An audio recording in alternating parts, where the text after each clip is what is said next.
Bienvenidos al Bibliófilo.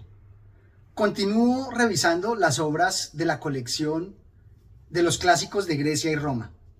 En esta oportunidad es un libro bastante interesante y me sorprende que el compendiador no salió de su tierra natal, pero tiene unos conocimientos muy profundos sobre los animales y sobre las plantas de toda la región del Mediterráneo. Y también en la forma de narrar nos cuenta sobre las creencias que hay alrededor de los animales, las relaciones con los mitos y las leyendas, y como una vía diferente a las fábulas de Esopo, extrae también enseñanzas sobre la etnología, sobre los comportamientos, al comparar a los hombres con los animales. Y si de pronto hay algo que debe excusarse en su narrativa, él mismo lo dice. Si los libios no son más que urdidores de fantasías, me parece que son ellos, no yo, los que están mintiendo. Se trata de Claudio Eliano con su obra La historia de los animales.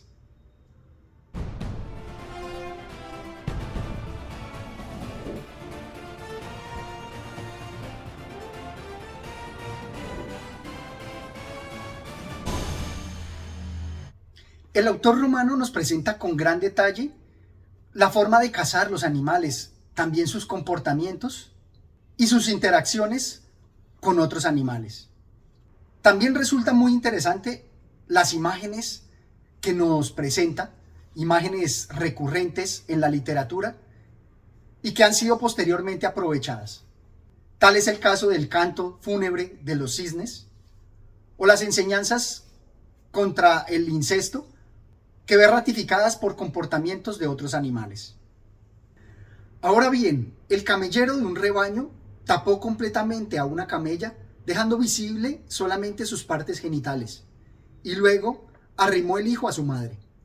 El animal, en su ignorancia, impulsado por el deseo de cópula, hizo su cometido, pero después cayó en la cuenta y al causante de su ilegítima unión lo mordió y pateó, y golpeándolo con sus rodillas le dio una muerte dolorosísima, y después se arrojó por un precipicio.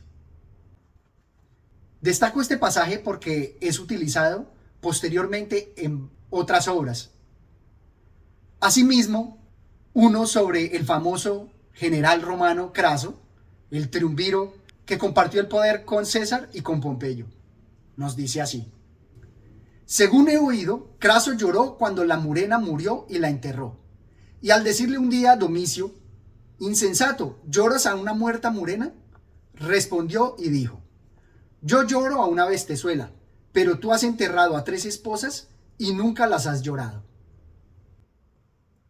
Este pasaje me gusta no solo por el renombre del personaje, sino también por las discusiones que en la actualidad se presentan con los animalistas, que abrigan unos sentimientos mucho más amorosos que otras personas, incluso con los mismos seres humanos.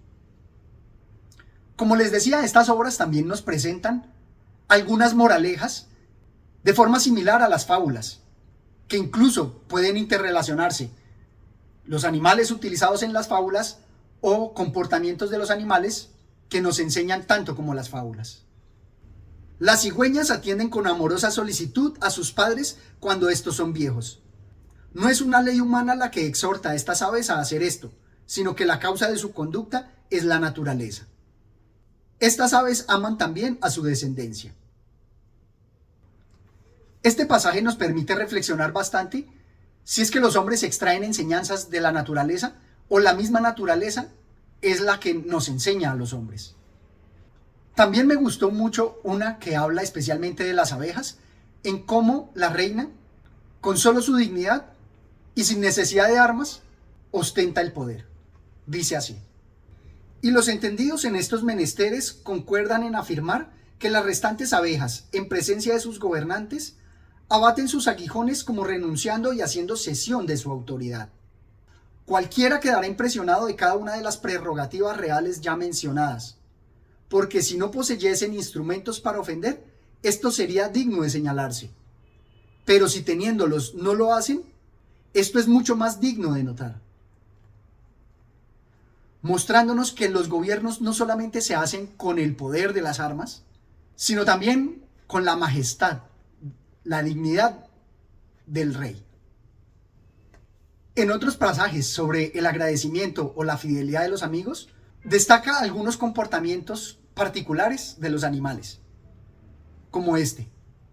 En cambio, el hombre, animal dotado de razón y provisto de inteligencia, dotado del sentimiento del honor y capaz de ruborizarse, se convierte en enemigo implacable del amigo y por cualquier razón fútil y casual, revela secretos que le fueron confiados para perdición del que se los confió.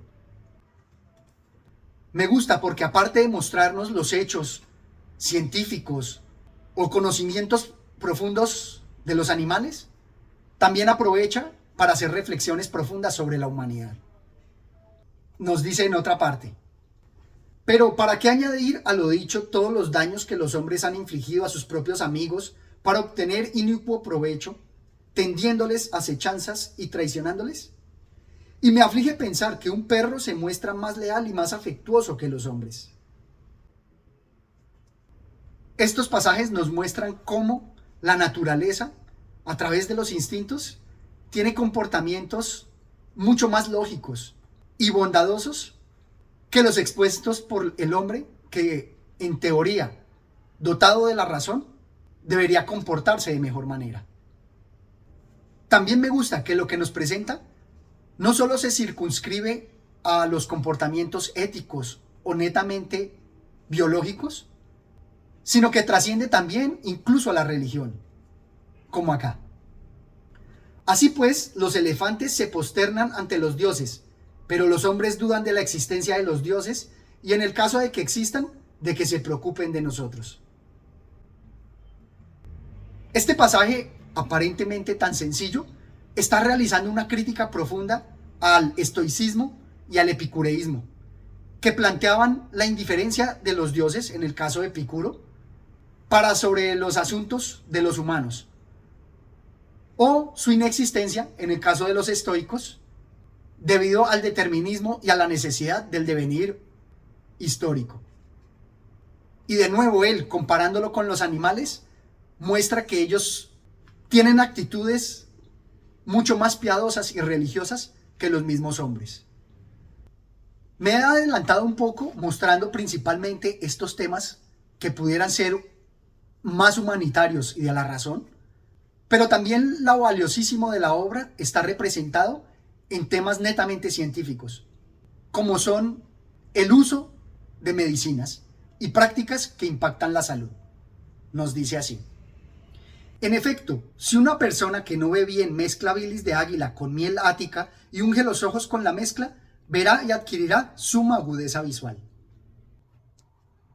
En realidad no sé qué tan precisos sean estos consejos, pero creo que hay muchas prácticas de indígenas o de antiguos que fueron útiles para la salud y que posteriores investigaciones científicas lograron extraer los componentes o los principios activos que posteriormente se utilizaron en medicinas.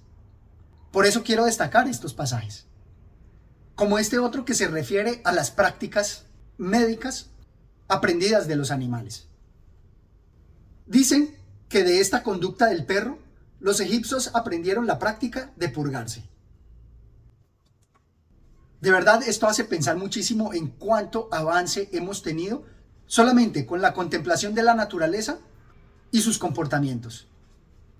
También me gustó encontrar acá prácticas que en la actualidad, al ser más sostenibles, podrían ayudar con el mantenimiento de la ecología y con la efectividad de plaguicidas o fertilizantes. Dice así: los tésalos, los ilirios y los habitantes de Lemnos consideran benefactores suyos a las grajillas y les asignan por decreto alimento a expensas del erario, porque devoran los huevos de las langostas y destruyen las larvas que devastan sus cosechas. Las nubes de langostas son considerablemente diezmadas y los productos de la estación se mantienen indemnes para los susodichos. Creo que si aplicáramos más de estos conocimientos, no dependeríamos tanto de la química, sino de la biología, para sacar los mejores provechos en los cultivos. También me gustó este otro pasaje en cómo la naturaleza tiene tecnología que hemos ido aprovechando. Los inventores más prolijos fueron aquellos que contemplaron la naturaleza, como Leonardo da Vinci. Claudio Eliano nos dice así: así pues, el arte de navegar, disciplina y lección aprendida por vez primera por estas aves, ha sido comunicada luego a los hombres. De verdad que en esta obra van a encontrar bastantes hechos curiosos y prácticas que invitan a la reflexión. Esto es todo cuanto tenía por compartir con ustedes. Nuevamente los animo a que lean esta maravillosa obra, se transporten en el tiempo para ver cómo los antiguos romanos veían la naturaleza y extraían la mayor sabiduría y conocimientos de la naturaleza. Espero que se suscriban al canal, me dejen sus comentarios y hasta una próxima oportunidad. Gracias.